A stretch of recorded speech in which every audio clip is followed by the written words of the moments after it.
abstract và phần hỏi Recording đáp stopped. Q&A ở phần phía bên dưới cùng của màn hình. Và chương trình sẽ sử dụng ngôn ngữ chính là tiếng Anh. Nếu quý vị muốn nghe tiếng Việt thì vui lòng ấn vào hình quả địa cầu ở góc bên phải màn hình và chọn sang kênh channel tiếng Việt. Thông dịch viên chúng tôi Recording sẽ in trực tiếp thông progress. kênh audio này. Và mong quý khán giả lưu ý và tuân thủ để chương trình được diễn ra một cách thuận lợi nhất. Và chương trình chúng ta sẽ bắt đầu trong một ít phút nữa.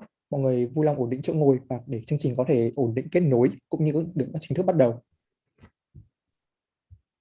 Okay. Thank you, our speakers.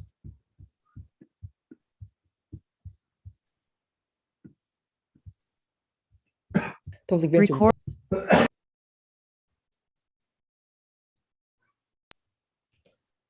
Our event will start soon. Let's please wait for about 5 minutes.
Mình xin được phép nhắc lại một chút với tất cả những người tham dự ở kênh tiếng Việt.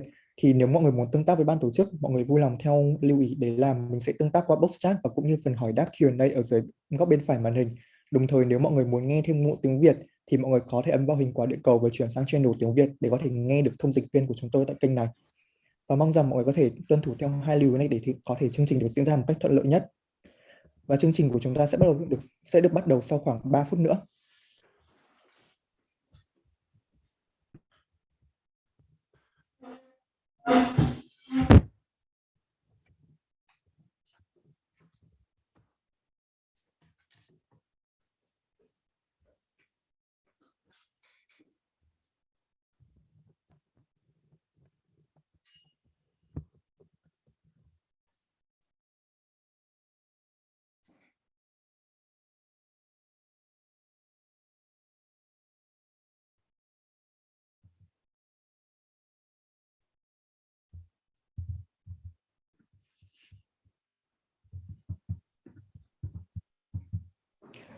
Welcome to all the guests and audience who attend the webinar today. In this webinar, we are honored to invite three special speakers who both are CEO of well-known technology companies in Vietnam and in the world. Our organizing team has conducted a survey collecting questions sent to the three speakers on the topic today.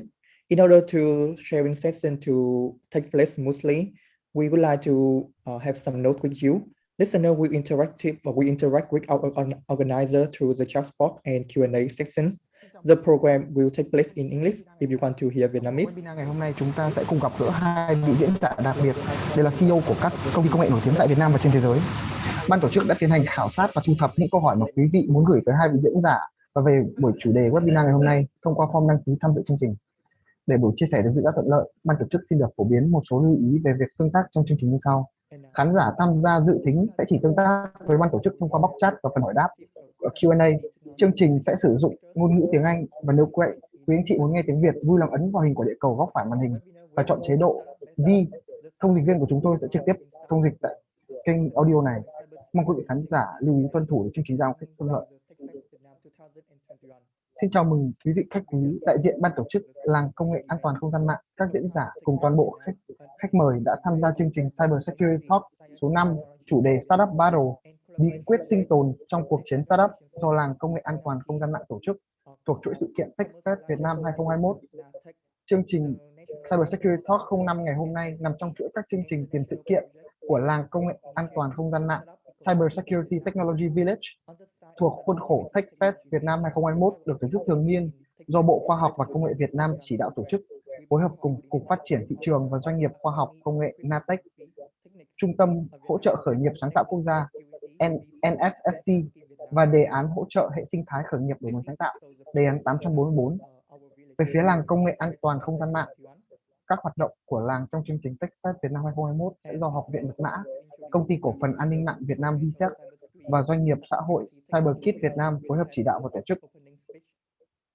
Đây cũng là lần đầu tiên Làng Công nghệ an toàn không gian mạng tham gia TECHFEST, hướng tới mục tiêu thúc đẩy tinh thần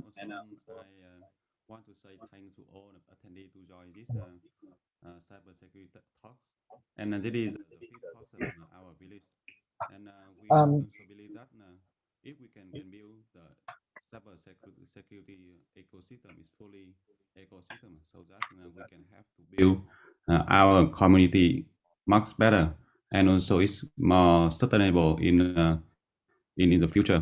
So for today, hôm nay làng của chúng ta sẽ trao đổi với tất cả mọi người với một cái format rất là mới và đặc biệt. Tất cả các câu hỏi liên quan đến chủ đề startup và dành cho startup. Nếu mà tất cả mọi người muốn tìm hiểu về cách làm startup trong ngành security, đây sẽ là buổi đối thoại tốt nhất cho các bạn. Vì hôm nay chúng ta có anh Mạnh Luật.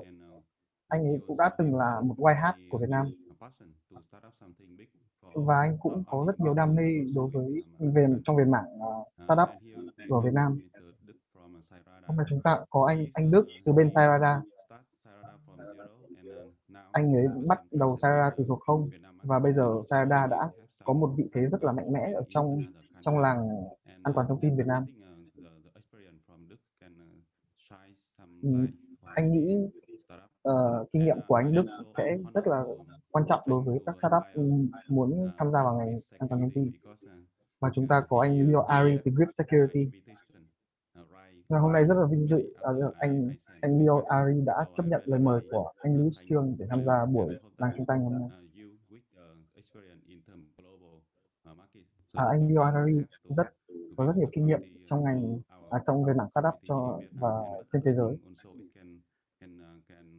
Và anh ấy sẽ có rất nhiều kinh nghiệm và có thể chia sẻ cách phát triển một cái brand mới. Idea and innovative community not only for Vietnam but also for another country in the world. So thank you again, Leo, and Cảm also ơn tất cả mọi người. Thank you, Mạnh Luật. Cảm ơn Đức, cảm ơn Leori và anh Luật đã tham gia hôm nay. Và đây nhường lời cho anh MC. Chúng tôi xin trân trọng mà giới thiệu lại các vị dẫn giả sẽ trao đổi trực tiếp với chúng ta ngày hôm nay. Đó là anh Mạnh Luật, CEO và đồng sáng lập của CyberJutsu, cựu kỹ sư phần mềm an toàn của Microsoft, cũng là người đảm nhiệm vai trò điều phối moderator của chúng ta ngày hôm nay. Anh Nguyễn Minh Đức, CEO của công ty cổ phần an ninh thông tin Sairada, và anh Leo Ari, Leo và co-founder của Grip Security. Và bây giờ chúng tôi sẽ mời anh Luật. Chào tất cả mọi người. Tên tôi là Luật. Mình đang làm một cái startup ở Việt Nam. Mình rất là vinh dự tham gia ngày hôm nay đối với tất cả mọi người.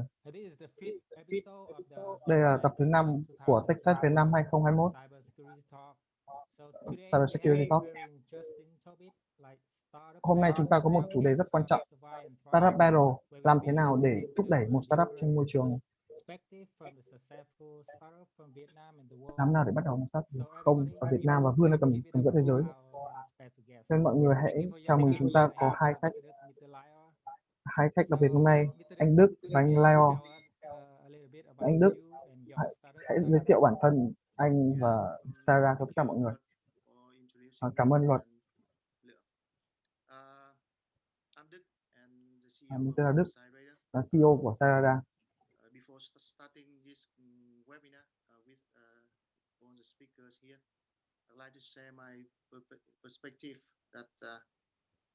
Anh muốn chia sẻ góc nhìn của anh.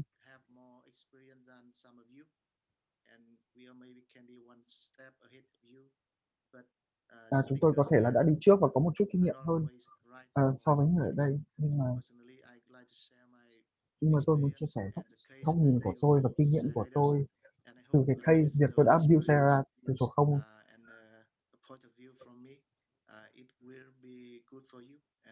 Và tôi mong muốn là những kinh nghiệm và chia sẻ của tôi sẽ giúp đỡ mọi người trong việc xây dựng một startup. Và về Sarada, chúng tôi bắt đầu thành lập nên Sarada là một trung tâm nghiên cứu về an ninh mạng.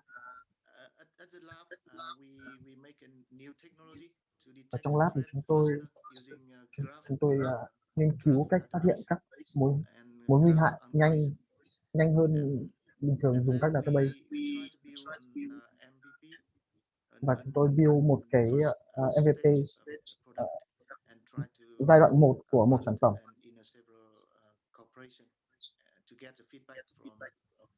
Và để chúng tôi có thể nhận được những phản hồi từ khách hàng.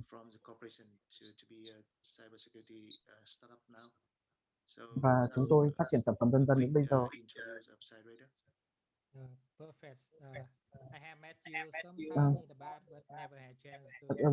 Mình đã có cơ hội được gặp nhưng chưa bao giờ nói chuyện. Và đây sẽ là lần. Và anh Leo, anh có giới thiệu gì về bản thân và Grip Security? Cảm ơn đã cho tôi đến đây hôm nay. Và tôi muốn cảm ơn vì đã có cơ hội được ra khỏi lãnh thổ và đến Việt Nam và chia sẻ kinh nghiệm của tôi với mọi người. Grip Security là một công ty về SaaS, công ty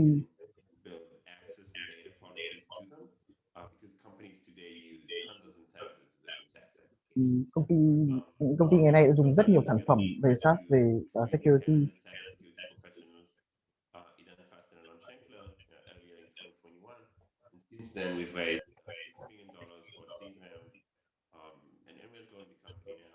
Công ty chúng tôi đã được 6.000 đô ở trong seed round và chúng tôi thành lập 9 tháng trước và chúng tôi đang dần dần vẫn tiếp tục xây dựng sản phẩm. Background của tôi cũng đã từng làm tôi invest vào nhiều sản phẩm liên quan đến an ninh mạng. Tôi là CTO của Focus Security.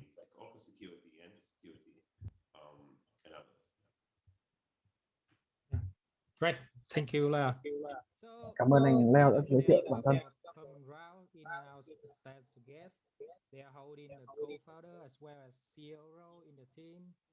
Trong ban panel chúng ta hôm nay chúng tôi có CEO, chúng tôi background CEO, CTO và engineer.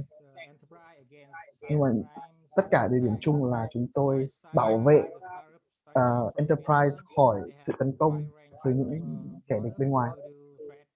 Và chúng tôi phát triển sản phẩm để phát hiện các mối nguy họa trên mạng. Chúng tôi có Grip Security từ Israel. Họ tập trung vào policy trên mạng và phát hiện SaaS, software as a service.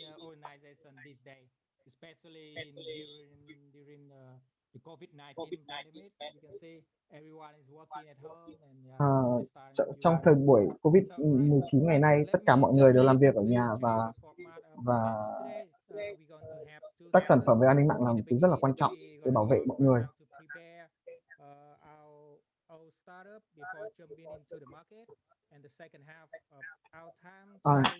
Nửa đầu chúng tôi sẽ trao đổi về cách để phát triển và xây dựng lên một sản phẩm về an ninh mạng. Chúng ta cùng bắt đầu.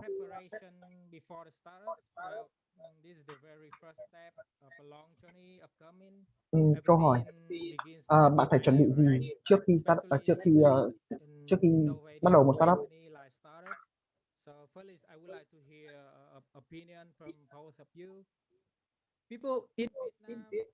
Mọi người ở Việt Nam hay nói là để trước khi khởi nghiệp thì chúng tôi phải bắt đầu từ về blockchain, về IoT.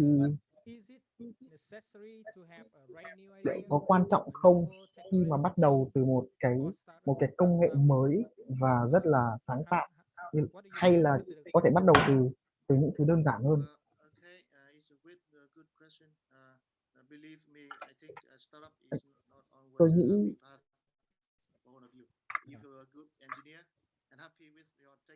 Tôi nghĩ là nếu bạn là một kỹ sư giỏi và bạn có ý tưởng tốt, chúng tôi muốn đầu tư, không nhất thiết phải là một ý tưởng, không phải là một công nghệ mới rất là mới. Tôi nghĩ là trước khi khởi nghiệp, vì tôi đã bắt đầu công ty của tôi từ ban đầu công ty Sarada. Nên quan điểm của tôi đầu tiên là bạn nên tập trung vào những gì bạn đã có. Cái bạn đã có, bạn có thể làm chuyên môn của bạn, việc bạn giỏi nhất. Nếu bạn thành thạo và giỏi về một mảng đó, ví dụ như fantastic, thì bạn nên tập trung vào mảng đấy.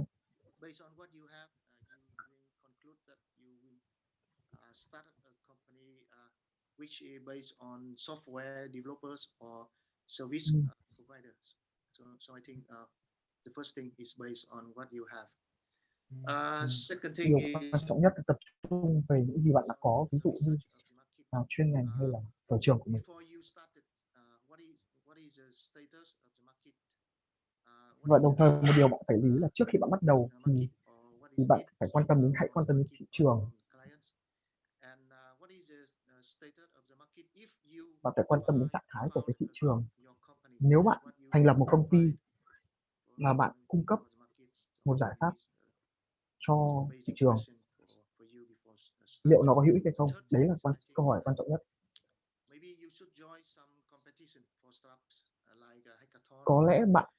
Có lẽ bạn nên tham gia các kỳ thi nho nhỏ trong startup như là các cái hackathon.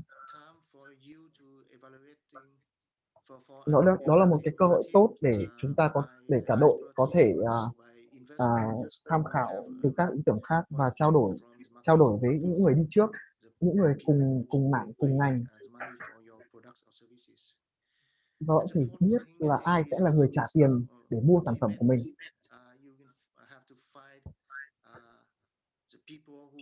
Bạn nên cũng phải quan tâm về đồng đội của mình, ai sẽ là người sẽ theo cùng mình trong một chặng đường dài, đi cùng mình thành lập công ty này.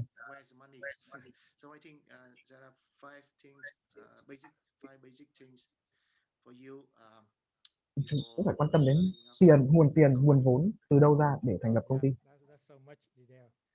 Đó là những điều mà chúng ta cần phải quan tâm trước khi thành lập một công ty, trước khi startup.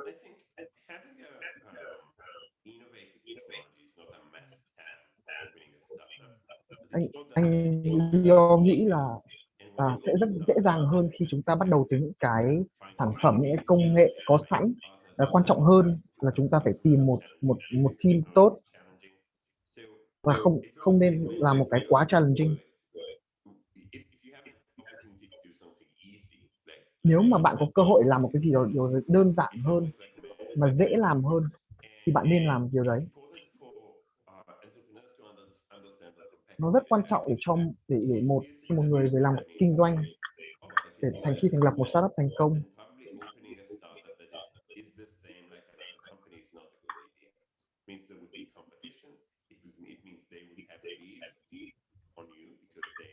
Nên tránh né những điều các công ty khác đã làm, bởi vì người ta có lợi thế rất nhiều so với mình, người ta có thời gian làm trước.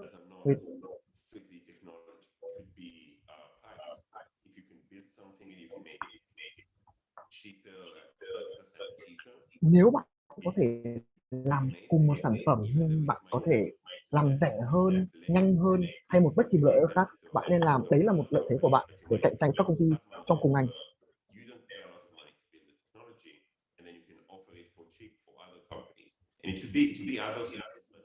Đấy, ví dụ như một sản phẩm SaaS, nếu bạn có thể làm ra một sản phẩm tương tự như SaaS nhưng mà rẻ hơn và cũng tốt cho các công ty, đấy sẽ là việc mọi người sẽ trả tiền cho mình.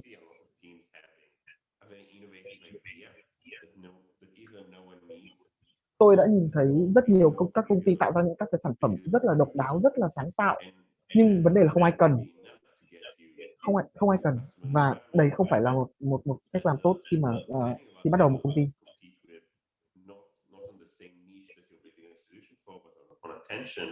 And the technology doesn't need to be only innovative, it needs to be useful.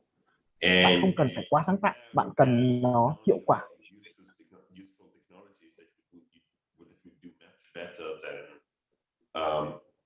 Innovative, non-useful technologies.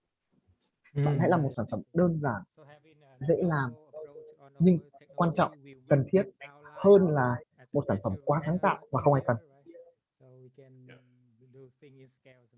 Yeah, like lead me to next question. I noticed that Grip Security choose like a kind of different path. Grip Security chọn một con đường khác để tham gia mảng, đó là founder đã tấn công vào mảng SaaS, Software as a Service.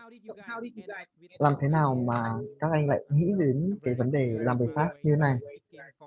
Tôi rất tò mò khi biết, để muốn biết là anh đã đến với cái mảng SaaS như thế nào.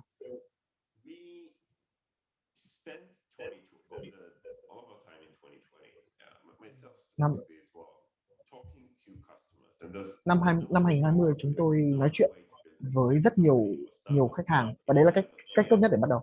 Chúng tôi nói chuyện rất nhiều khách hàng, nói chuyện với khách hàng tiềm năng và nghe các cái lời than phiền của người ta, và chúng tôi phát hiện ra là đấy là cái điểm xuất phát tốt của một startup SaaS. Chúng tôi đã tìm thấy những cái cơ hội đầu tư tốt. Tôi dành khoảng 15 tiếng một tuần để chỉ nói chuyện với khách hàng, để tìm ra các cái hướng. Chúng tôi nói chuyện với Walmart, nói chuyện với Unity và nhiều công ty khác nữa. Và các công ty đều than phiền đến nhiều cái, và đầu tiên cái lớn nhất làm thế nào để quản lý các cái application SaaS.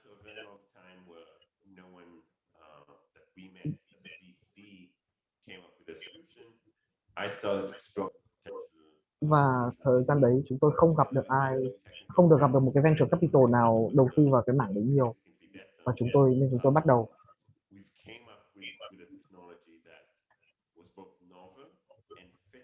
The problems that we have and expressed meaningful ideas in order to solve them.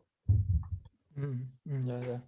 Seem your story is like full of passion. You have like when you say câu chuyện của anh rất nhiều passion.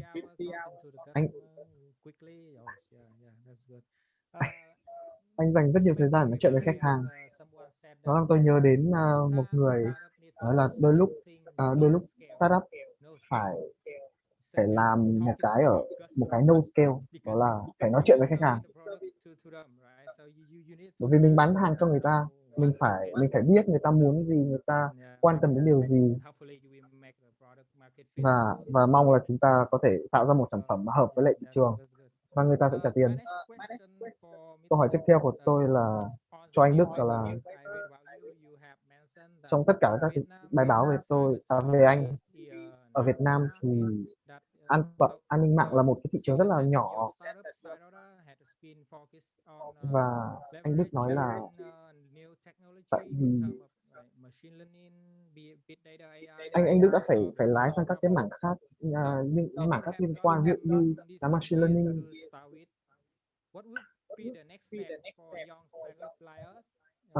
Những bước tiếp theo của một công ty để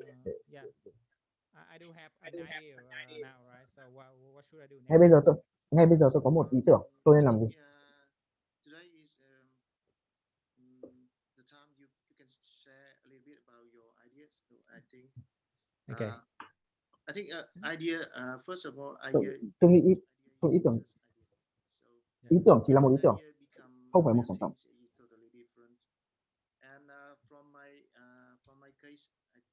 Với trường hợp của tôi thì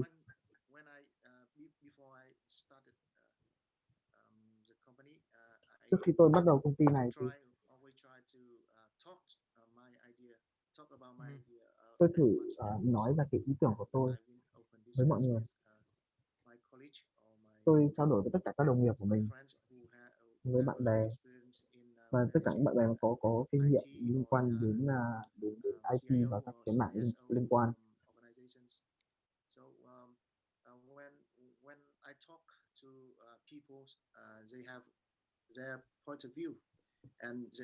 Mỗi người thì có một cái ý kiến khác nhau và người ta sẽ đưa ra những cái đóng góp rất là hữu ích đối với mình. Cái gì tốt, cái gì không tốt đối với ý tưởng của mình, cái gì có khả năng cao, cái gì không có khả năng.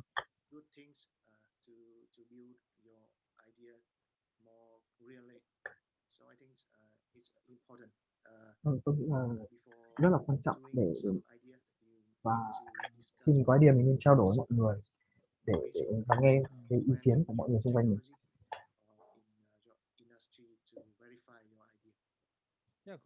Mình muốn cái ý tưởng của mình được verify bởi mọi người xung quanh.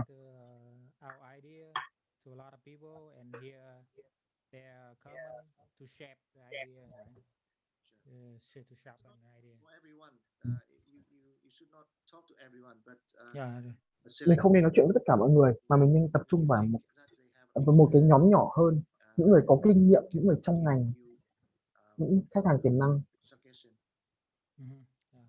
và nghe ý kiến của họ và nghe đóng góp của họ thay vì tất cả mọi người. Tôi chia sẻ ý kiến tôi sau. Tôi bắt đầu một công ty là không phải một việc đơn giản. Tôi biết là Sarada được đầu tư bởi FPT Venture và là một startup từ 2017.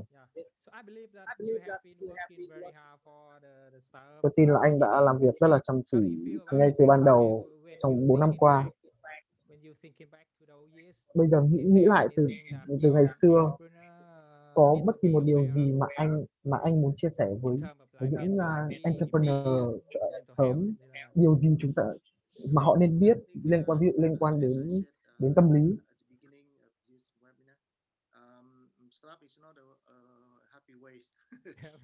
Startup không phải là con đường mộng mơ.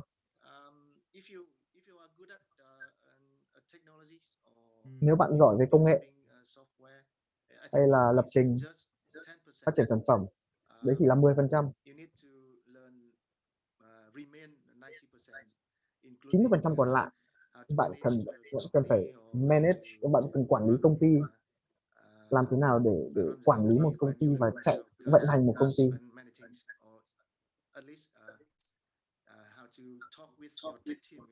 Ít nhất làm thế nào để nói chuyện với đội kỹ thuật của mình. Đấy là những cái điều khó.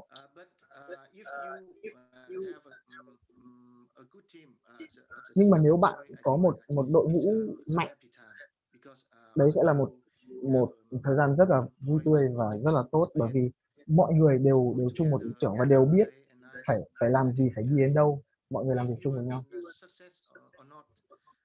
Mặc dù bạn có thành công hay không, Điểm bắt đầu luôn luôn là điều đáng nhớ cho bạn mãi mãi. Yeah, I feel you when you say that. Yeah.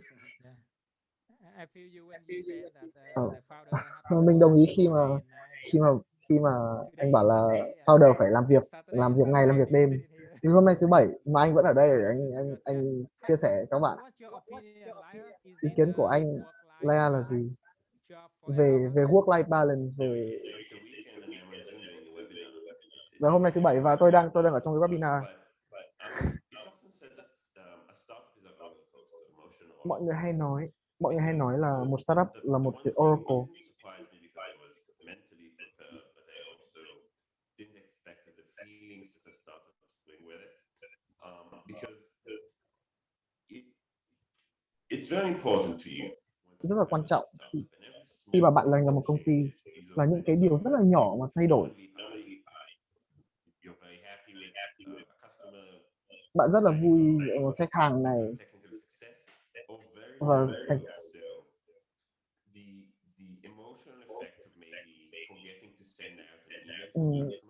ví dụ việc bạn quên gửi một cái email khách hàng rất là lớn. Khách hàng có thể đang rất là vui và chuyển thành buồn hoặc ngược lại rất là nhanh.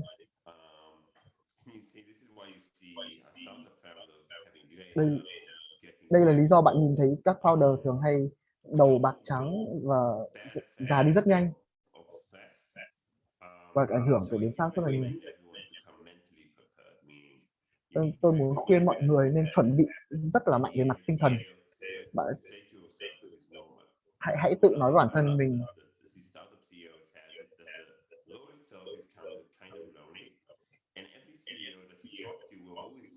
tất cả CEO bạn nói chuyện cùng, tất cả các CEO bạn nói chuyện sẽ chỉ kể những điều tốt mà không ai kể về những điều mà những cái vấn đề người ta trải qua.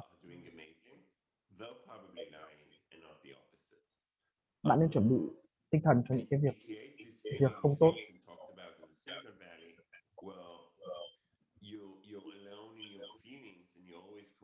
Bạn rất là cô độc, rất là khó, bạn không biết bạn nên phải làm gì.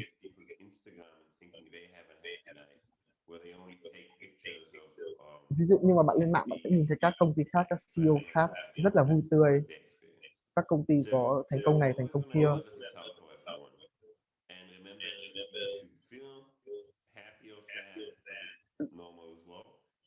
Bạn luôn luôn nên nhớ dù vui hay buồn và bạn cũng nên chôn nó lại bởi vì đây là một quãng đường dài, tập trung vào mục tiêu của mình.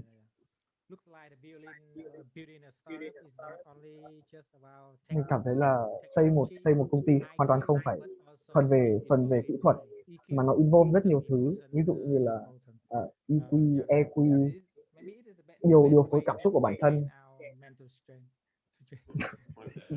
Điều quan trọng nhất là tập cho ý chí của bản thân. It's come from one time when I was watching a TED Talk, TED Talk. Một lần tôi xem một cái TED Talk Speaker throughout his research, the mà speaker diễn giả startup success is dependent on several factors. đã cho thấy là thành công của một startup phụ thuộc vào rất nhiều thứ: ý tưởng, đội ngũ, thời gian, tiền và business model. Theo các anh thì yếu tố nào là yếu tố quan trọng nhất đối với một startup? Yếu tố nào là yếu tố quan trọng nhất để dẫn đến sự thành công của startup? Đầu tiên, bạn cần tất cả mọi thứ. Bạn cần ý tưởng, bạn cần đội ngũ của mình, bạn cần tiền, bạn cần thời gian, bao gồm cả founder và cả đội kỹ thuật, những người làm cho mình.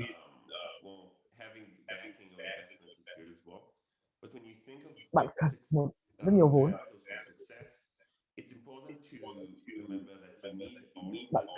Bạn nên nhớ một điều là bạn cần tất cả các yếu tố. Nhưng bạn có thể tìm một số các cái ví dụ của các công ty bị thiếu đi một vài các yếu tố mà vẫn thành công. Nhưng mà thường thì tất cả mọi công ty các công ty đều cần tất cả yếu tố cùng một lúc.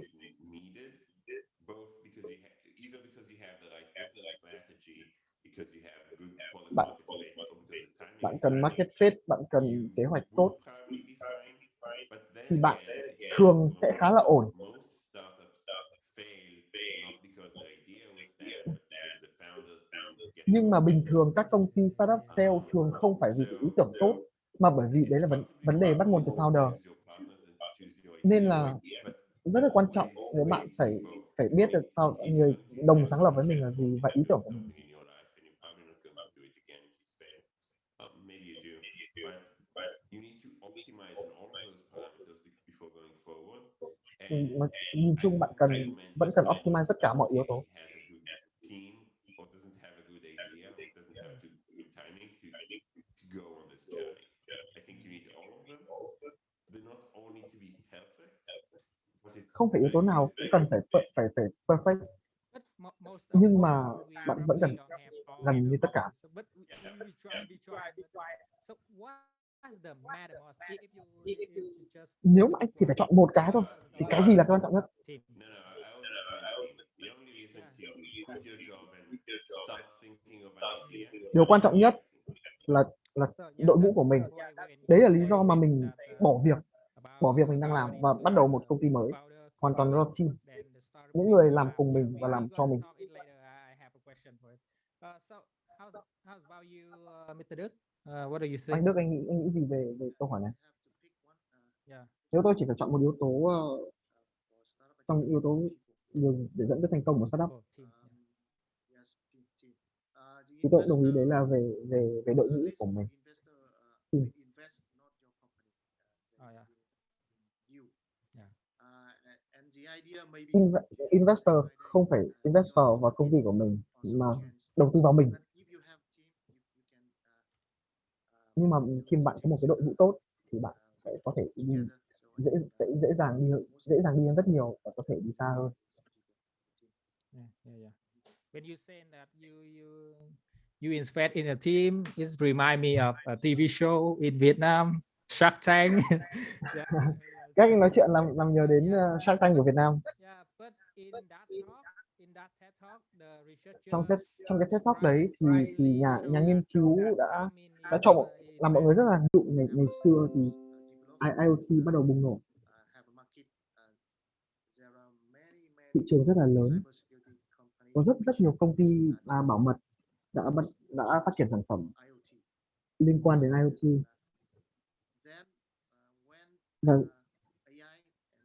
và bây giờ thì AI và deep learning và machine learning trở nên phổ biến hơn và thành một cái công nghệ quan trọng và ổn định hơn.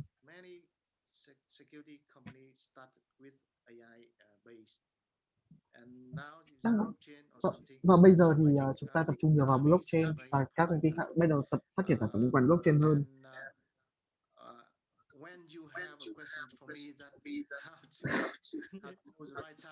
Nếu anh hỏi là thời gian nào làm nào để phát hiện một thời gian tốt nhất thì có lẽ chỉ là may mắn, có lẽ hoàn toàn chỉ là may mắn. Nó phụ thuộc vào may mắn để đưa ra một sản phẩm ra thị trường. Bạn cần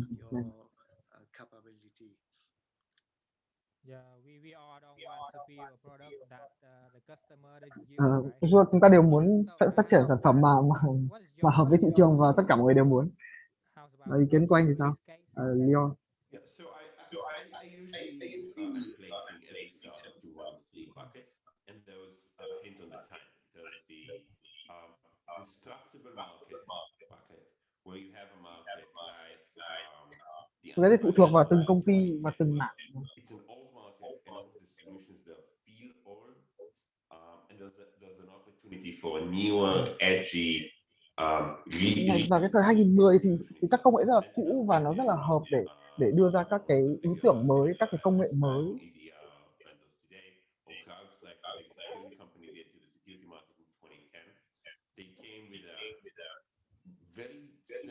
Ngày 2010 thì các sản phẩm thường rất là na ná nhau, ví dụ như là antivirus hay là tường lửa.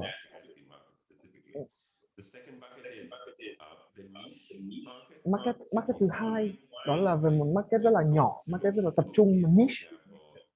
Ví dụ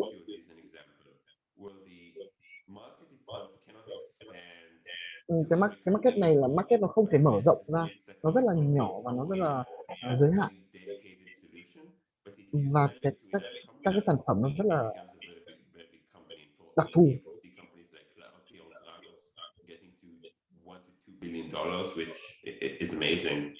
And the third topic is new Và thị trường thứ ba là technology. công nghệ mới. IoT coming in, how do you IoT leverage là that một cái mới, technology and grow with it?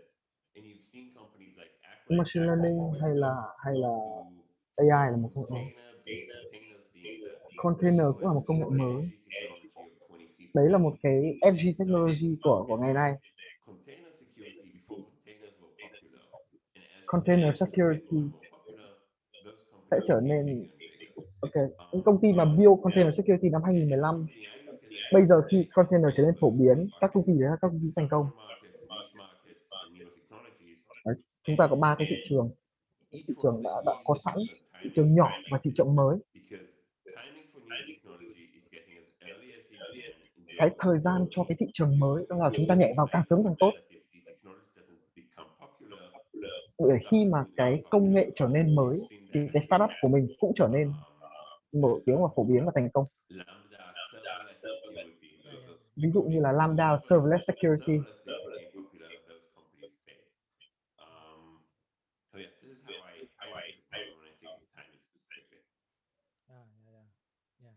See, that's perfect. We need to show. Okay, let's talk about the opportunity. Opportunity. Nói chuyện về cái cơ hội liên quan đến là anh Đức đã làm trong ở Việt Nam một thời gian rất là dài.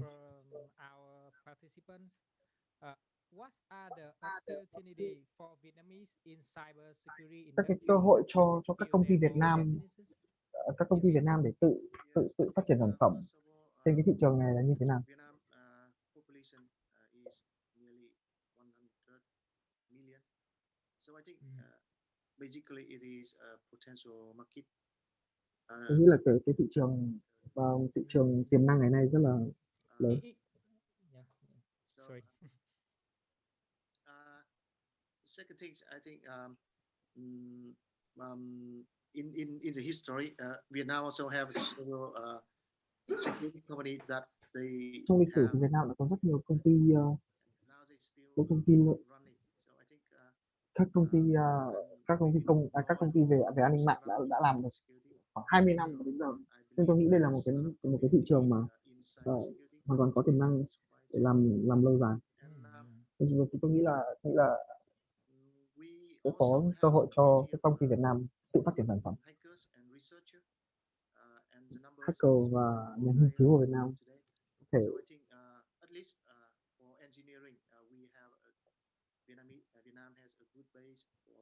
ở Việt Nam mình có rất nhiều kỹ sư và nhà nghiên cứu giỏi trong ngành. Vietnamese government, I think have a good protection from the government to protect. Và ở Việt Nam thì chúng ta có rất nhiều điều kiện thuận lợi từ chính phủ về cái mảng mà nghiên cứu bảo mật và an toàn thông tin. Bởi vì chính phủ chúng ta cũng sử dụng những cái sản phẩm và lời khuyên từ các công ty của Việt Nam.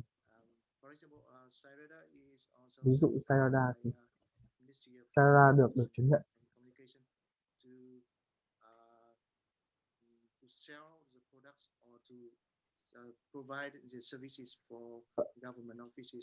ví dụ Sarada được sử dụng ở trong chính phủ của Việt Nam, và đây là một cơ hội rất là tốt cho công ty.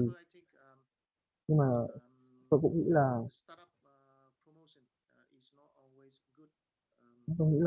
cái cơ hội để quảng bá công ty có thể là gặp vấn đề.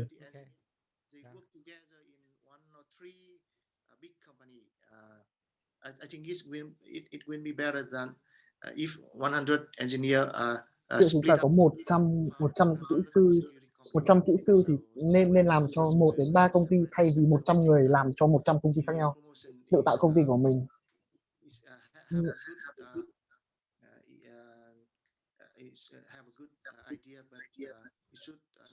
cho nên ý tưởng quan trọng, nhưng mà đừng có, nhưng mà vẫn nên làm tập trung và thay vì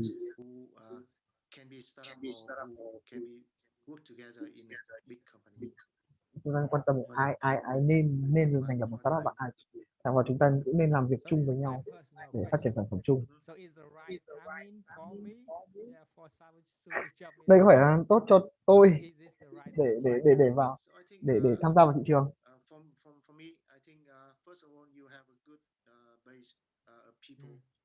Với anh thì tôi nghĩ là anh có nền tảng rất là tốt và kinh nghiệm rất là nhiều trong ngành.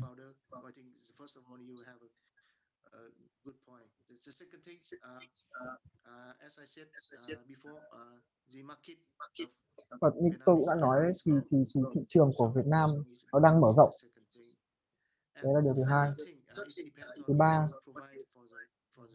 Thứ ba là anh cung cấp gì cho thị trường.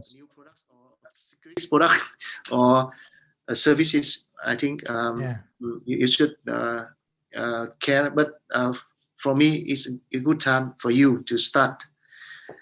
But you have to notice that if you want to sell or provide a service or product in Vietnam, you should get a certification from the Ministry of Information and Communication. Yeah. So also you say that Vietnam already have enough amount of good engineer, researcher, they hack everything in the industry, right? So what are we Vietnamese lacking in? What are we missing to build another successful startup like Sayada? What are we missing? So I think first of all, cybersecurity is not easy like as an industry, I think, from my point of view. Second thing is that the cybersecurity in Vietnam have to compete with many international brand name like Cisco or FireEye or F5 something. So they are meet a difficulty to fight with international brand. So it's the most difficult thing. So the startup in Vietnam have to prove, have tried their best to prove that their product have a good quality, or at least they have to find a niche market that the international companies don't have or cannot touch to the client. So I think it's a difficult thing. Entering the niche market is always be an interesting approach for startup. I heard that from the 1-2 year old book. So back to Lyra. So I heard that everybody call Israel as a startup nation where more than like 6,000 active startup thriving. You must be having a strong network with other startup across Israel ecosystem. So when you're talking to those startup, do you find any significant difference between building a startup in general market and building a startup in cybersecurity market in particular? And is there any difference? So people tend to think the most successful sector in the Israeli startup market is cybersecurity. When in fact, I think the last year was very successful for security. It was even more successful for fintech companies. So Israel is not a cybersecurity startup nation, but it's just a startup nation in general. And when just when you think of how the community is built, the community is very pro startup, which means there's a very good understanding towards people opening a startup. There's this requirement in the market. People, when they're looking for a new job, they're looking to work for a startup, which makes it easier to hire. And the industry itself supports it very well in terms of financials, investments, legal. Everything has become relatively easy if you want to open a startup. Now, in just for an example, in Europe, in Israel, in 2021, there were overall 27 new unicorns in Europe, with a population of hundreds of millions of people, and 16 new unicorns in Israel.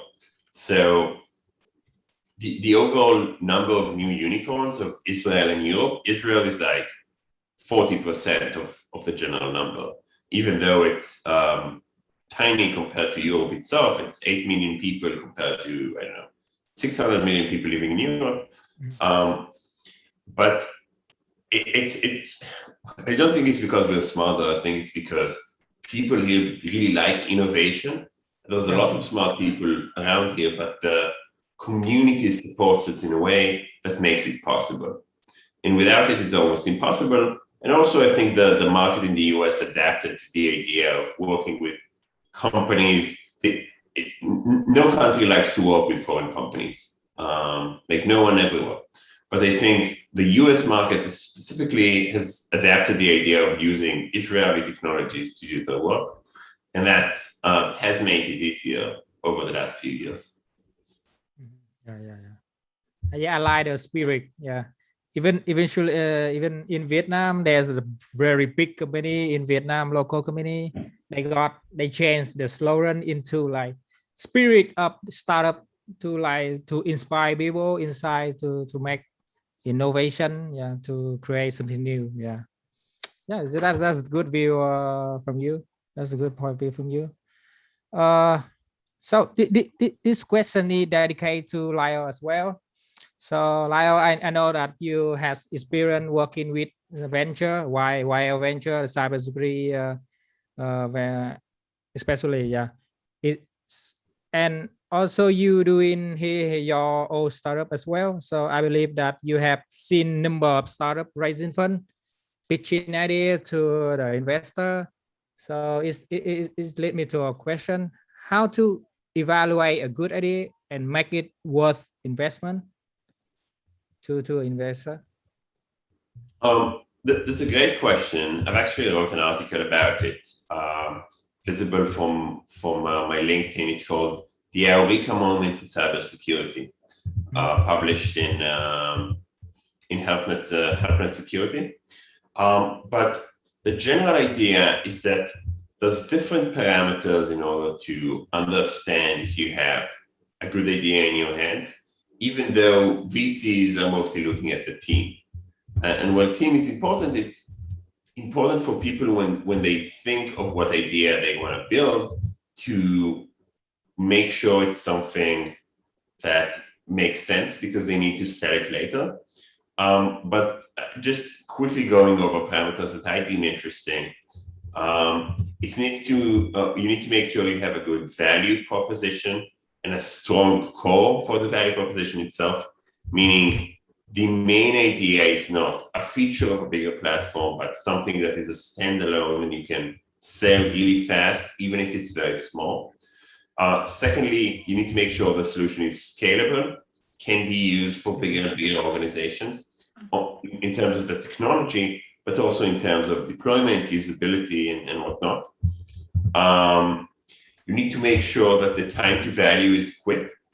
Just think of it. If you need to build a solution for 3 years before you can sell it, you'll run out of money before you're able to raise the next round. So to do something like this, you need to make sure you can build fast, deploy fast, and fix fast, because on your first version, when you deploy for a customer, you learn a ton of new things, and those will help you pivot the company to a place where it has a better market fit.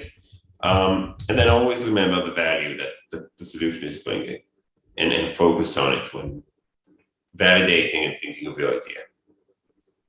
Yeah, so like it's got a significant amount of time to build a proper product. So how about you, Mr. Đức? How to evaluate a good idea and make it worth investment to you? I think from my case, first, as I said,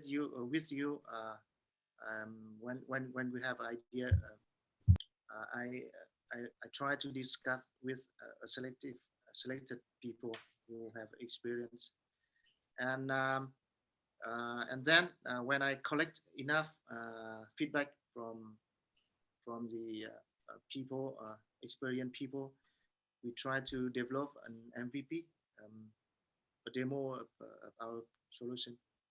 And at that time, in 2015, before I found SciRadar, 2 years before, before I found SciRadar, we decided to make our technology to an products. It is an APT detection engine, because at that time the APT, advanced persistent threat market, was totally new in Vietnam. In a new category of security products. So in Vietnam at that time, there's no APT protection products, and we try to develop a new kind of product at that time. So the competition is less, and then no compare pressures to strong international competitor in Vietnamese market at that time. I think is a first step for us to release our technology in products like APT detection. And then I try to talk with some of my friends who, because based on my connection, and we try to propose for, as I remember that four organizations in Vietnam. They are ISP, bank, and digital magazine, and they agreed to use our MVP. So they are very important, because the early adopter is very important for evaluating your ideas, your products.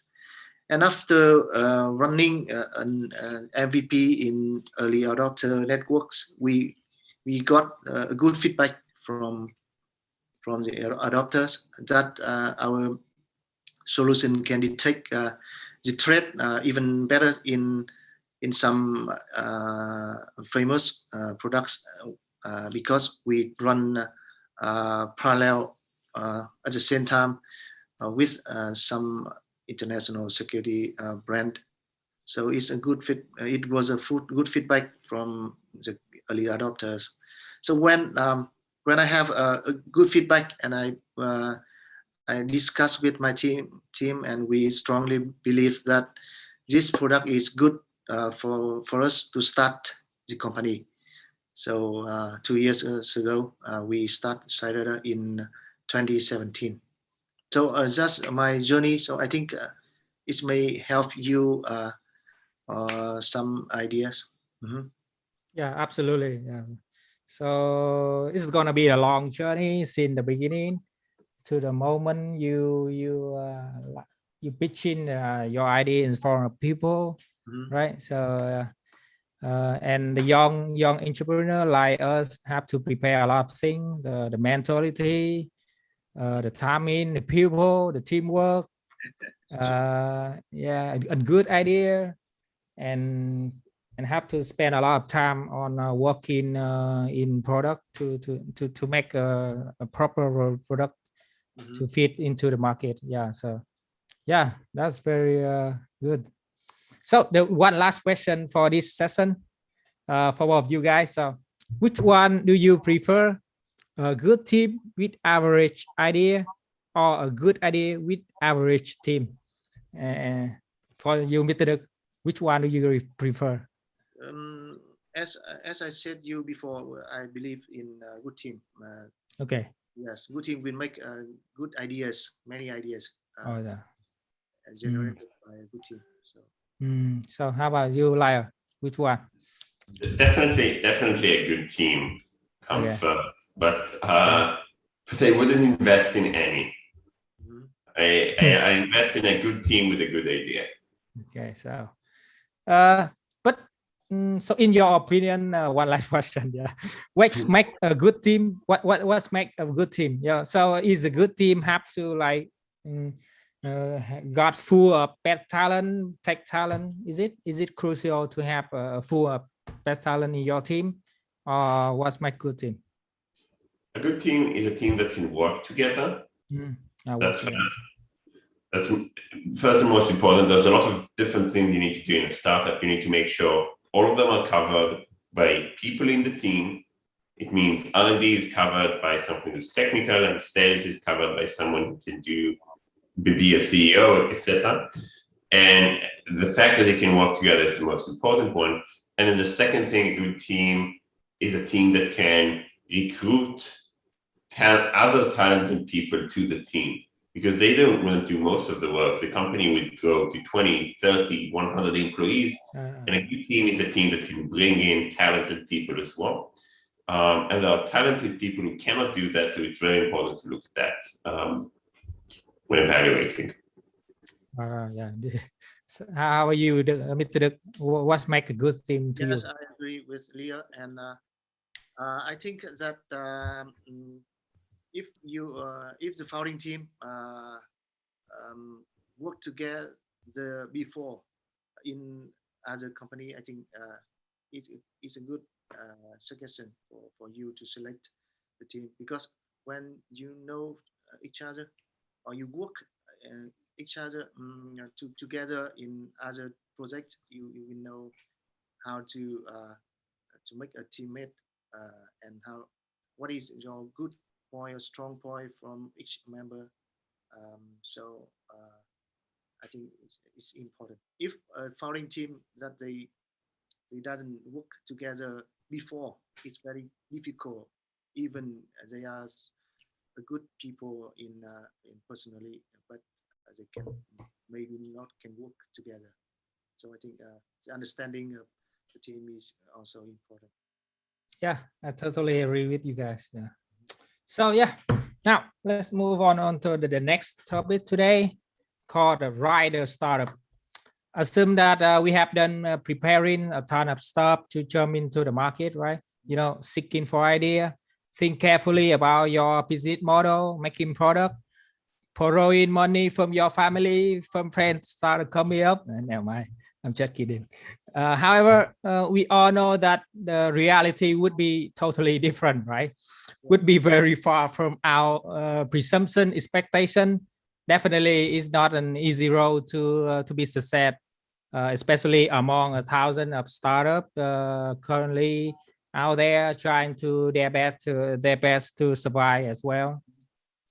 So think about that journey is bring me a question for you guys, because you being an engineer, researcher, an IT in the beginning, then becoming a CEO is the very hard job, right? So CEO is the leader of the team. CEO makes top decision. Someone said that leading yourself before going out and leading someone else, right? So let's talk about the leadership, the foremost skill for everyone, especially for an executive role. So can you guys give us some advice on developing this vital skill? What are the core values that we should be improving as a leader of the startup? So yeah, let's senior Mr. Đức, can you share with us? Yeah, I think most of us before starting a company based on a good technology, or we are engineer, so we may be good at our job, but for managing a company or running a company is totally different. Yeah. And at the starting point, there are 100 startups, and at the section that running or riding a startup, we will have 5 startup remains. And I think that the if you found a company and you are a CEO, you have to learn many things, like how to work in a group, not in videos, how to collaborate in the company, like how to meeting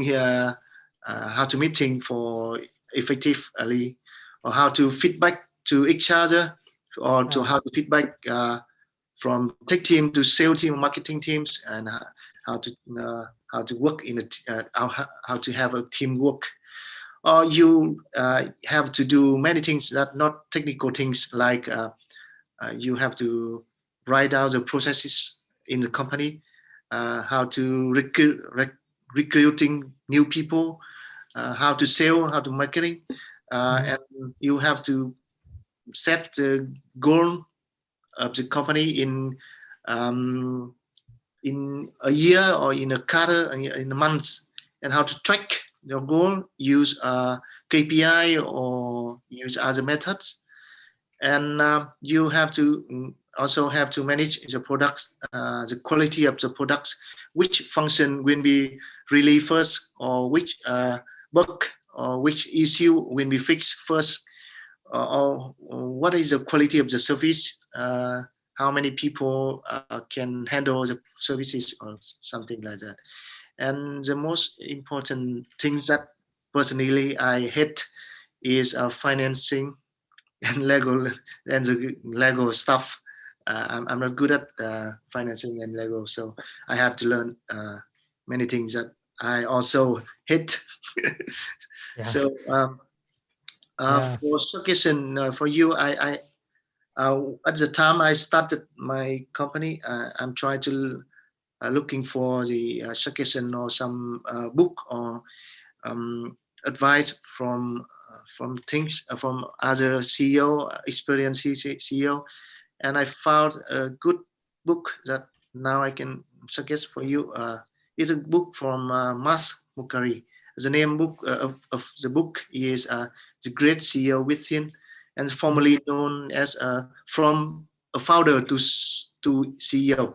From a founder to CEO. Yeah, it's very suitable for me because I'm the founder and now I'm CEO. So I learned a lot from the book. So I think it's a good suggestion for you to read that book. I have the link of the book, and I can share for you in the chat. It's a free book, so it's very easy for you to. Thank you. Yes. And I hope that it is suitable for all of you. Thank you. The book is from the founder to CEO, and it's may suitable for you. Maybe for all of us, right? So yes, sound like the CEO take care of a lot of things, right? Take care of a lot of little thing, every single thing in the company. You have to think up. So yeah. So do you have any story to share with us, Leo? I think that you will. Stories about things I needed to learn. There's a lot of things I needed to learn. I think generally, well, not nothing, but most of the things I did in my career are not does not make me fit to be a CEO. I've been a vulnerability researcher, a cybersecurity developer. All of them are almost not relevant. What you need to do to become a CEO is that you need to be flexible. And before I started my my VC journey, I called a friend who's a CEO of a cybersecurity company, and I've asked him what does he think about will working in a VC would help me to eventually become a CEO.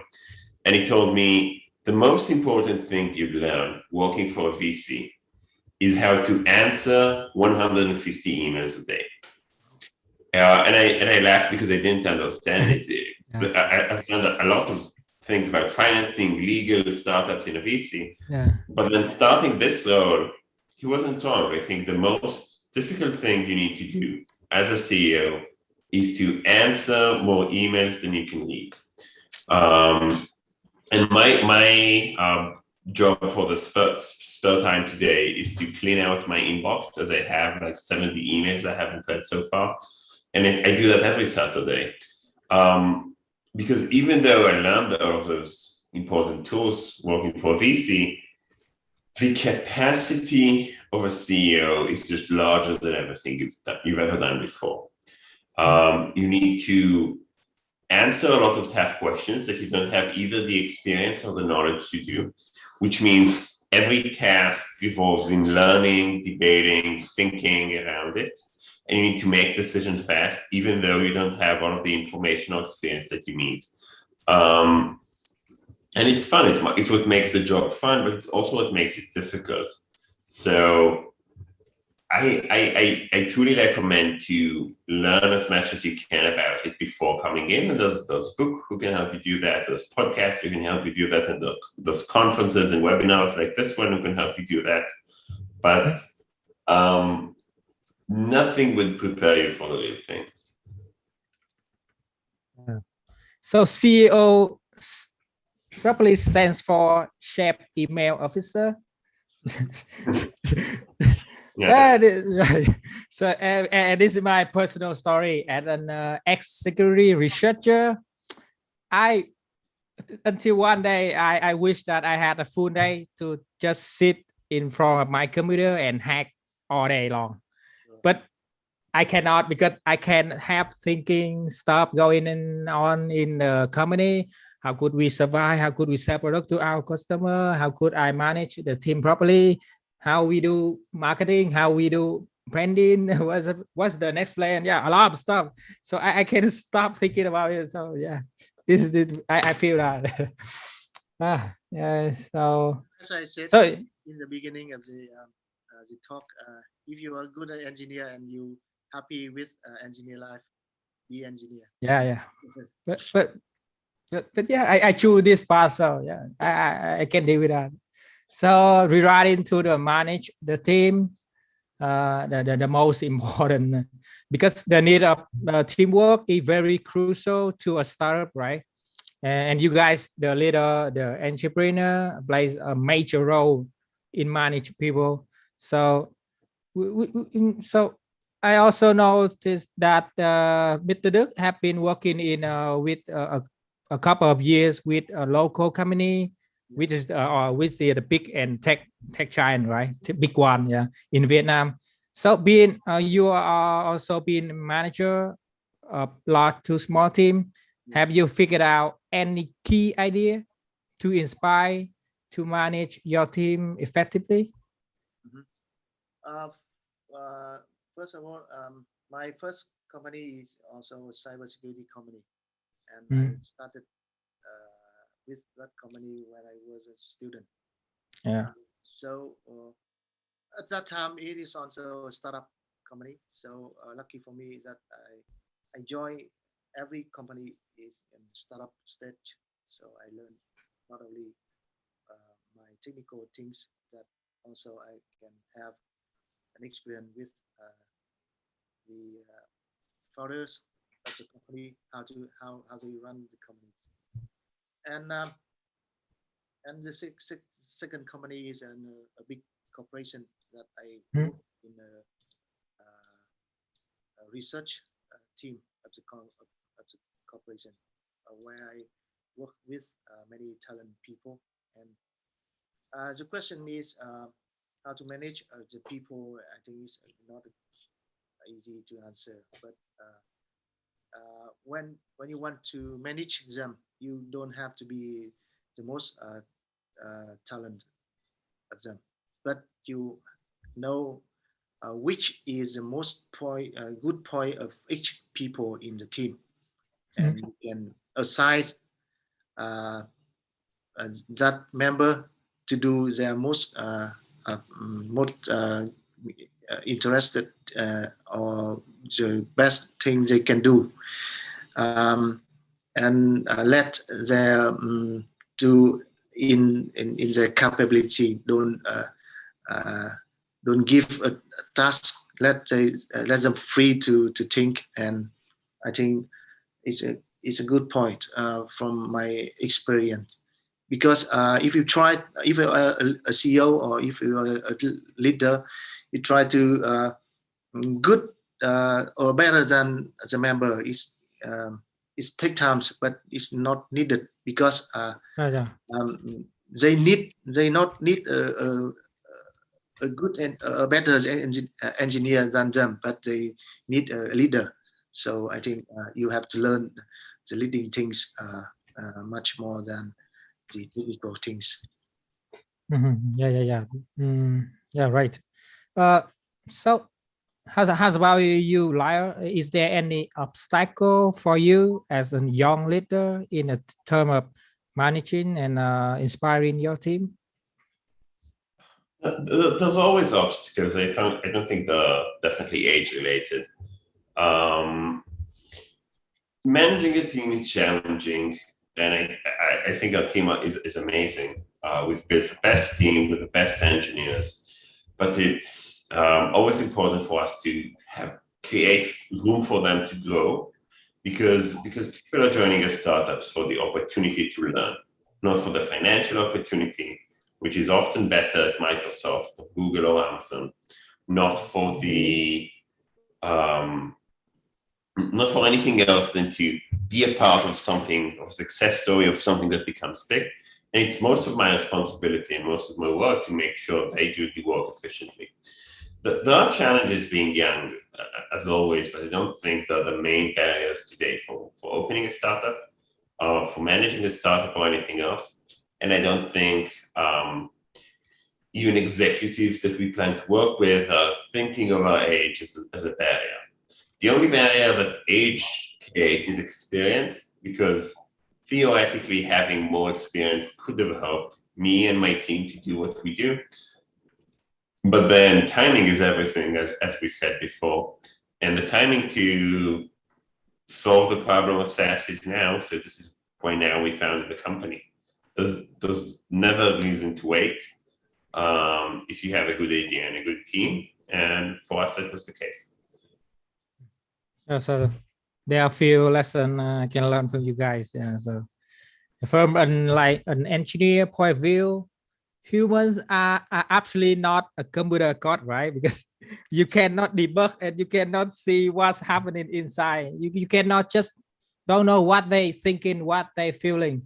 So I read an article on internet saying that the CEO, the leadership have to obtain a skill like EQ. Yeah, have to have the high EQ to figure out what's happening in your team, full of people. Yeah, like us. Yeah. It's I remember you Mr. Đức mentioned earlier about the feedback, about the role of the feedback in a team. So I'm sure that you guys will agree with me that the feedback is very important to build a startup, to build a right team, right? So how do we create a space where people can be honest, can be like willing to share their feedback, their honest feedback to other one, and receive the feedback also without feeling attacked? Because in Vietnam, I see that in Vietnam it's really hard, like Asian, maybe, yeah, it's Asian culture.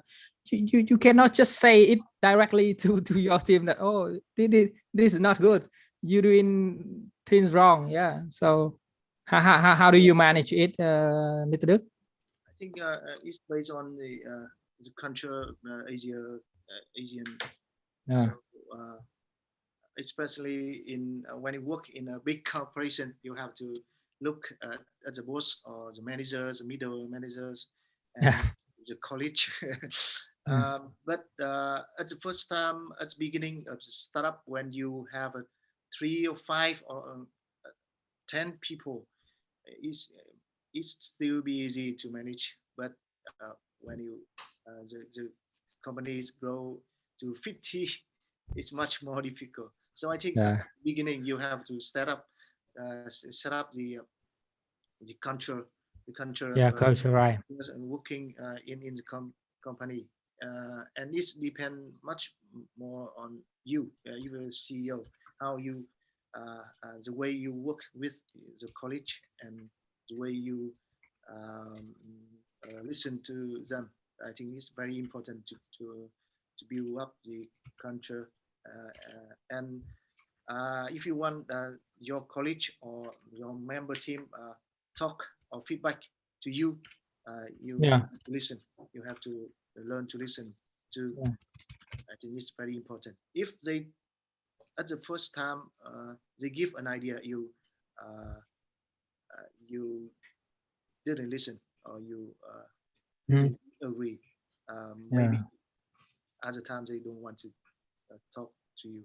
So I think it's important to listening to listening. And when I was an engineer, an ex-secretary researcher, I always want to be the guy who, I know everything about it. I can do all of it. But no, right now I have to learn to say just 3 words. I don't know. I have no clue about it. Can you teach me, or can you entrust me? Yeah, something like that. So to get more feedback from other teams. Don't be the best people in the team. Yeah. So what's the culture in RIP security, Lyle? So direct is a very cultural thing, not only for a startup but for a country. So people in Israel are very direct, and we educate everyone in the company to understand that they're part of the journey the same way I am.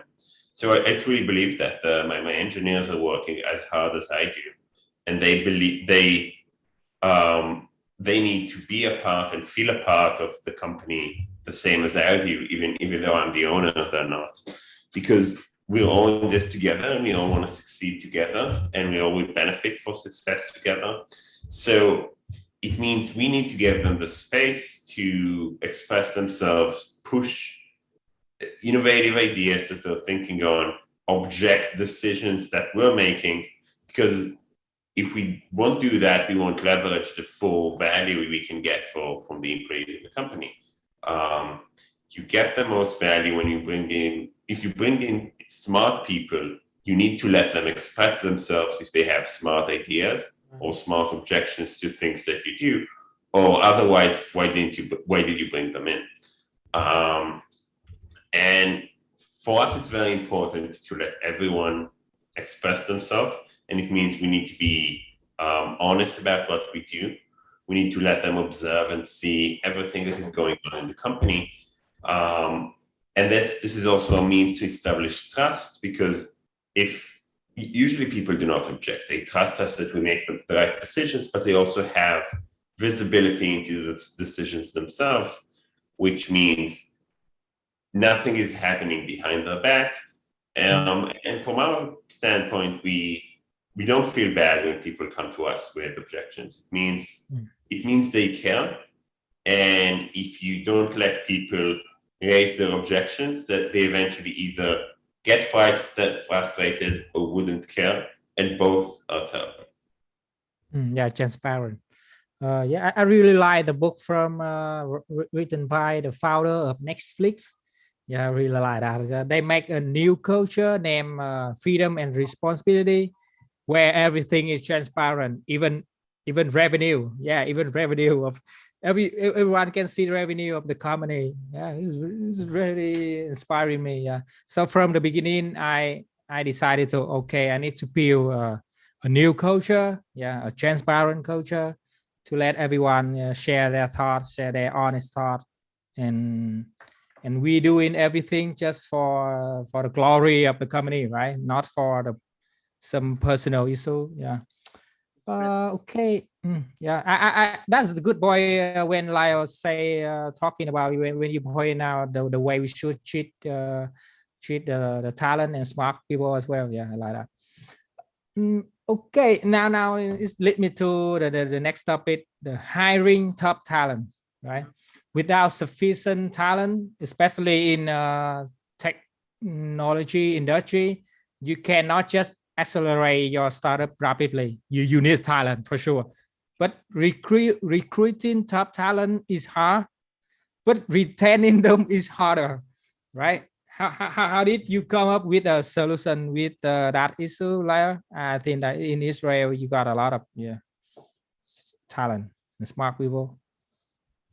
There's a lot of talent and smart people, but there's also a lot of successful companies that compete over this talent. So it's one of the biggest challenges today for companies is hiring, and we work very hard to be able to keep doing that as well, because we can only hire top talent if we want to have a company moving forward. I think it's when hiring talent, what's most important to understand is that people are not looking for the best paying job. All of the high-tech companies are paying relatively well. What people are looking for is an interesting experience on a day-to-day basis. And they're looking for being part of something big. They're looking to work with nice, technical, talented people around them.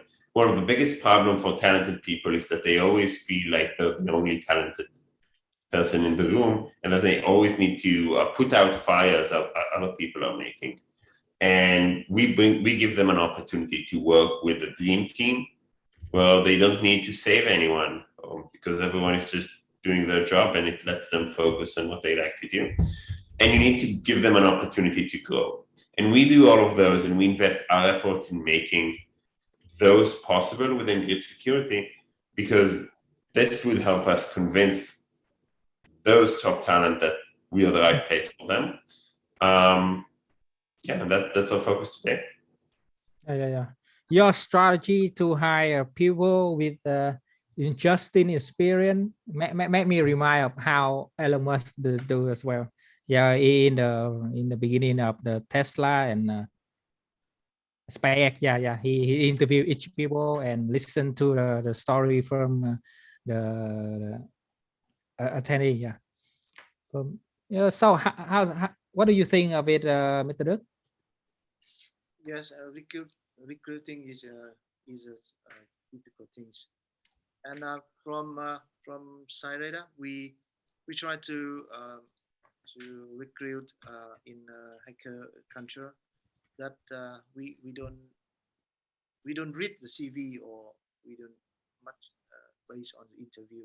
We build a CTF for engineer, and who will find the flags, they will have the address to send the CV and to send the meeting time for us. So at least we if a hackers or an engineer want to join SciData, they have to show the CTF exercises and find the email address, or find the phone numbers, or find the contact points, so that they can contact to move to the next step, is interview. So we don't need to read the CV, because when someone solves a problem, they at least have experience. We don't base on the degrees from the university or where they from. We just need they have skills, and they have hands-on experience, not only the theory or reading some books or learn from only the schools. So that's the way we select people, especially technical people, and it works. Luckily, it's work. We have many.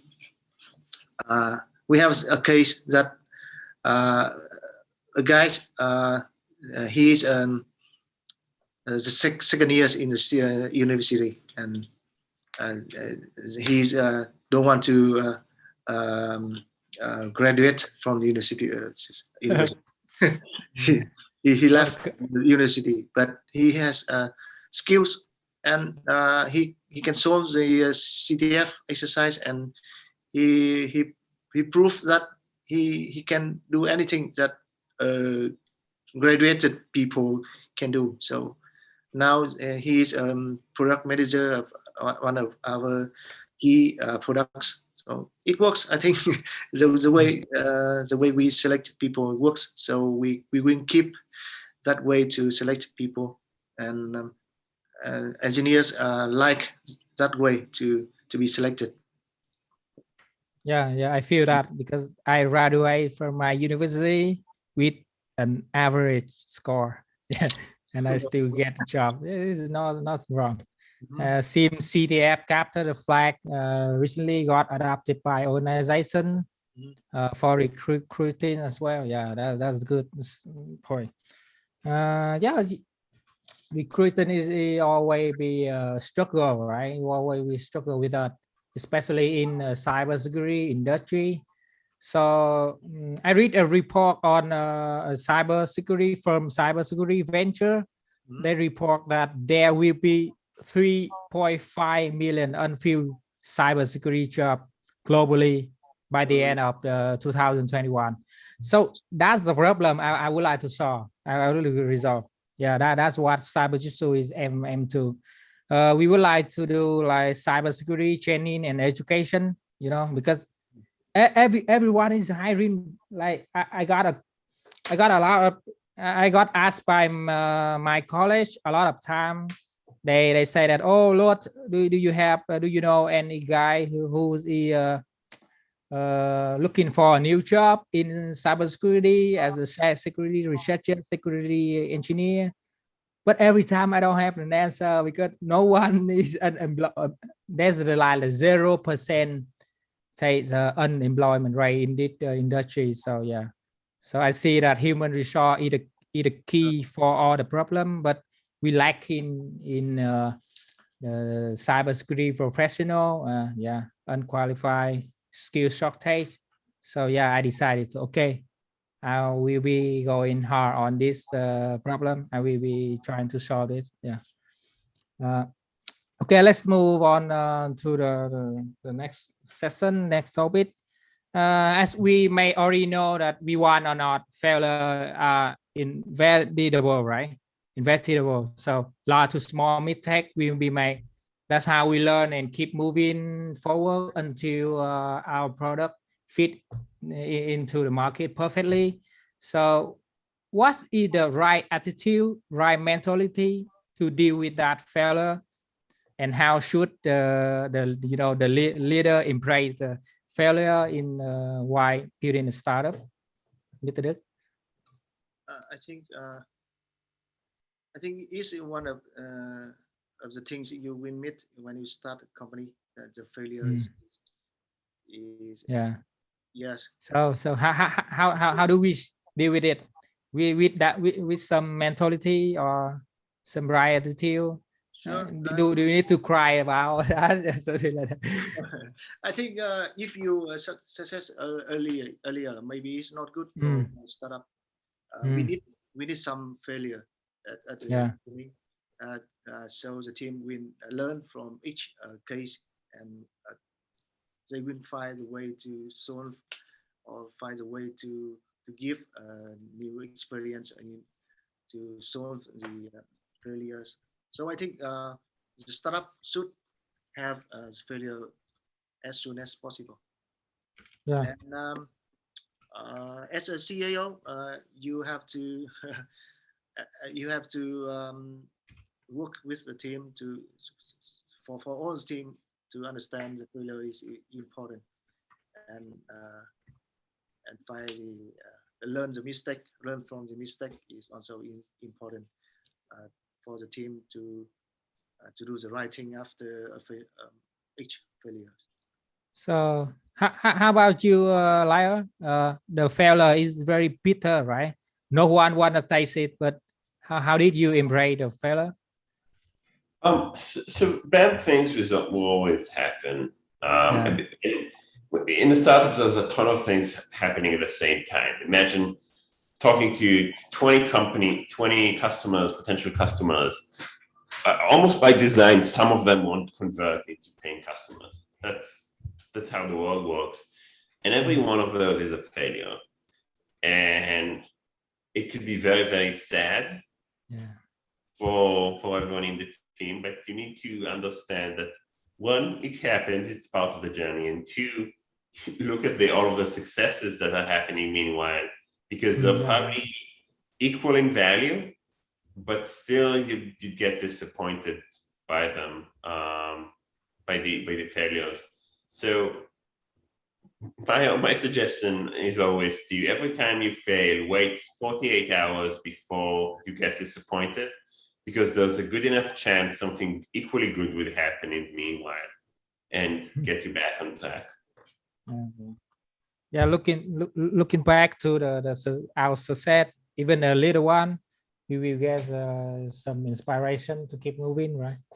So okay, to end the show, I got one last question for both of you. So what's the lesson you guys learned throughout the years of working as an entrepreneur? And if you could gain an advice to your younger self, to the mid young, mid the younger and mid life younger self, what would you tell? Yeah, Leo. So if I give advice to my younger self, I spent 2 years resting because I felt I was overwhelmed by working very hard. My advice to my younger self is think of your long-term goal as far ahead as you can think, and always do things that would get you there. And if it's being an entrepreneur, then resting is probably not the right option. Yeah. Right. Think long-term way. Yeah, right. Yeah, that's what I said to my teammates as well. Yeah. How about you, Mr. Đức? Back to the past, what would you tell you to the younger self? Yes. If I have chance to back to the several years ago and talk to myself, I think the most important things I can talk to myself, a younger version of me, is that you should have a goal tracking, a better goal tracking, because when you write a startup, there are many branch, or there are many things you can meet, but you have to select the most important thing to do. If you have 10 things to do, you must select 3 top things, priority things to do, and keep tracking on the goal is very important. So are you telling that a startup needs to focus on the important thing, right? And don't get distraction from all one, is it? Yes. Yeah. Okay. So yeah, awesome. That's so insightful discussion with you guys. This is my very first time being a moderator. So. Question for Leah. yeah. Oh yeah, sure. Now, I want you to share your experience to work with the investor. We are lucky because at the beginning we got invested by FPT, a big corporation in Vietnam. But after 5 years, Sarah want to have more investor from international. So could you give me or give some experience from you how to work with the investor to get fundraising or move the company to the next stage? Yeah. So obviously it's an open question because it differs between companies. We are privileged to work with Wild Ventures, who are, of course, I used to work there, but so know everyone personally very well. This is why we wanted to work with them, because they are very proactive, helpful VC in this landscape. Other VCs could be either helpful or annoying, and you always know it after you get an investment. But in order to get an investment, all you need to prove is that the company is moving forward and there's an opportunity in going bigger. And this opportunity is to scale revenue, scale the value of the company, and eventually get acquired or IPO'd, getting to a liquidation event. So again, I'm not that familiar with the VC landscape in Vietnam, but VCs today are looking for good opportunities to invest, and that they only have one reason to invest in this: have an opportunity to make a lot of money doing that investment. So as long as your metrics are good and you can show them as the front of the company, customer attraction, ARR, and others, it should be a hard decision for VCs leaning in. Especially as today there's a lot of money in the market and VCs are looking for good opportunities to invest their money. But I think in Vietnam there are other advantages, which probably you can do a lot more with the same amount of cash as other companies do. And in Finland or the US, which means if you can do the same, and we've seen that with, for example, companies like SailPoint in India. I'm not SailPoint in India. I'm getting the wrong company, but with companies in India, where they've been able to build a really large team and a really large product and then sell it in the US and do things that US companies weren't able to do because they didn't have enough the manpower to do so. So I think that could yield a good opportunity for a lot of VCs in that sense. Thank you. So yeah, we really appreciate your time. I know you guys are busy with your schedule. Thank you for joining today. Thank you for your helpful advice, Mr. Đức, Mr. Lyer. And to our audience, we know that we have a quite number of remaining questions for our special guest, but unfortunately, we couldn't answer all of them. So sorry. So, and please stay safe, everyone. Peace out. Thank you for having me. So MC will give some word. Yes, thank you very much to our special speakers for sharing today. It's a big honor for us to discuss with three of you and our moderator too. And through our webinar, Cybersecurity Technology Village hopes that you also gain useful knowledge and experience about starting a business, and especially in cybersecurity industry. Hopefully in the near future, the domestic cybersecurity industry will have more quality ideas or maybe product solution to build a foundation for Vietnam cybersecurity ecosystem. And in the series pre-event of TECHFEST 2021, our village will also organize many interesting activities, such as a series of webinars on the topic of cybersecurity, or a competition to find ideas for starting a company in this industry. And then the competition is connected with more than 100 domestic and international investors and investment funds and audience who are interested in cybersecurity. So please do not forget to follow our fan page, Cybersecurity Technology Village, on Facebook, or scan the QR code on the screen to update the upcoming programs.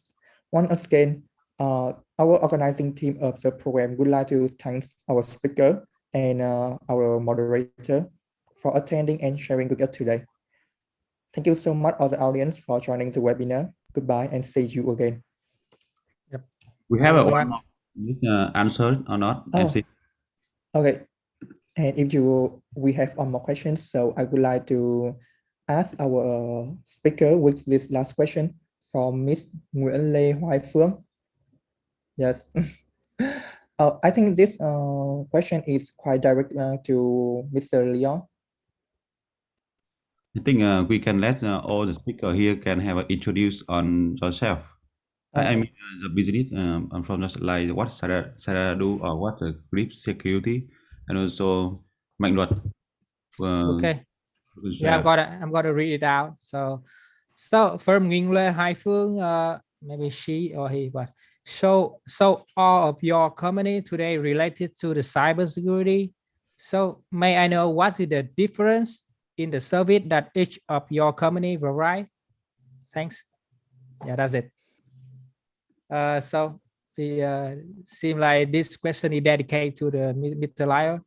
So it is told that if you go into websites of five security companies and read what they do, they all sound the same.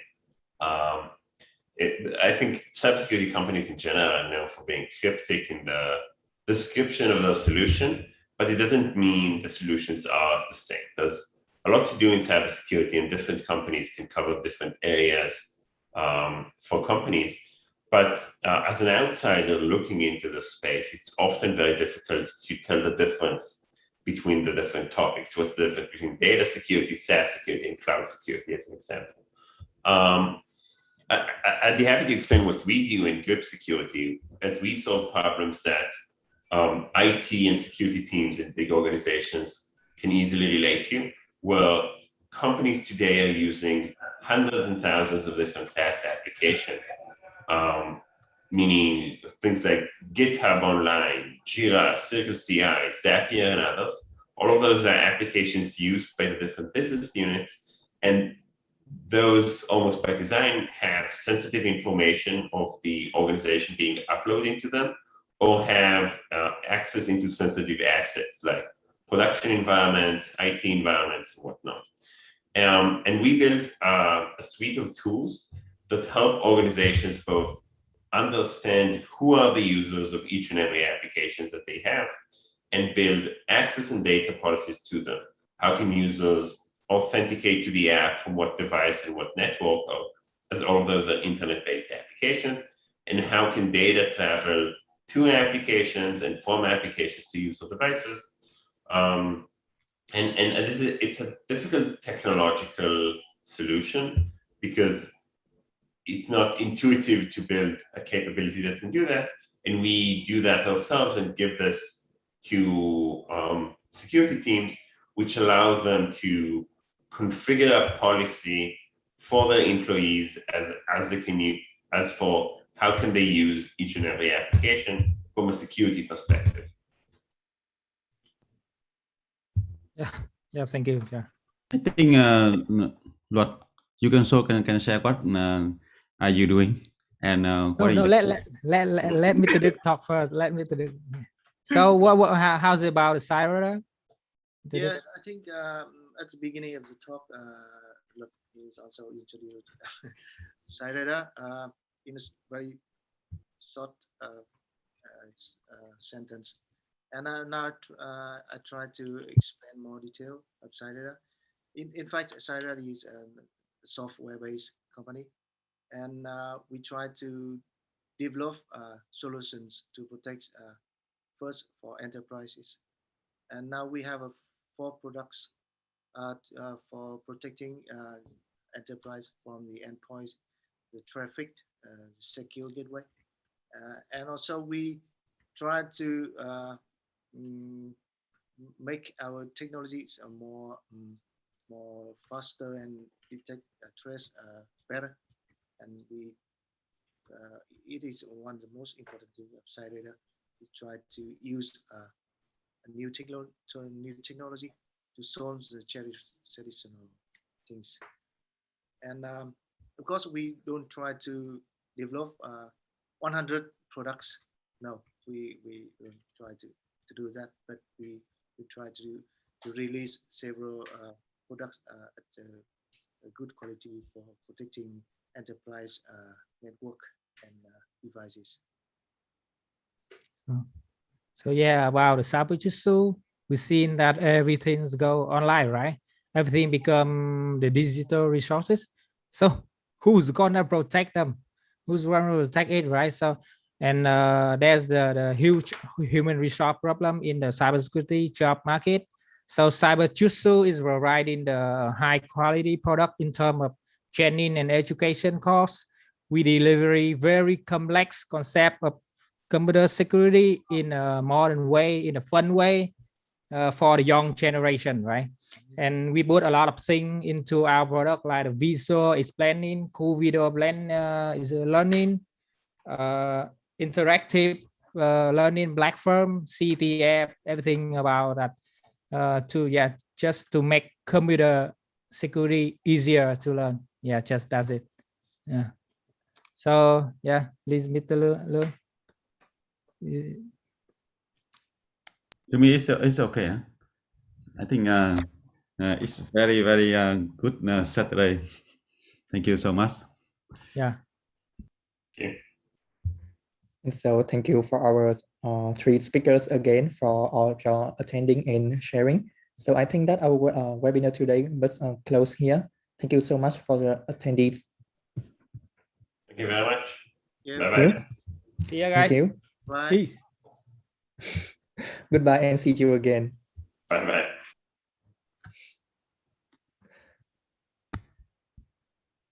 Thank you anh Đức, thank you Loss, thank you Luật nhé. Bye bye. Thank you team.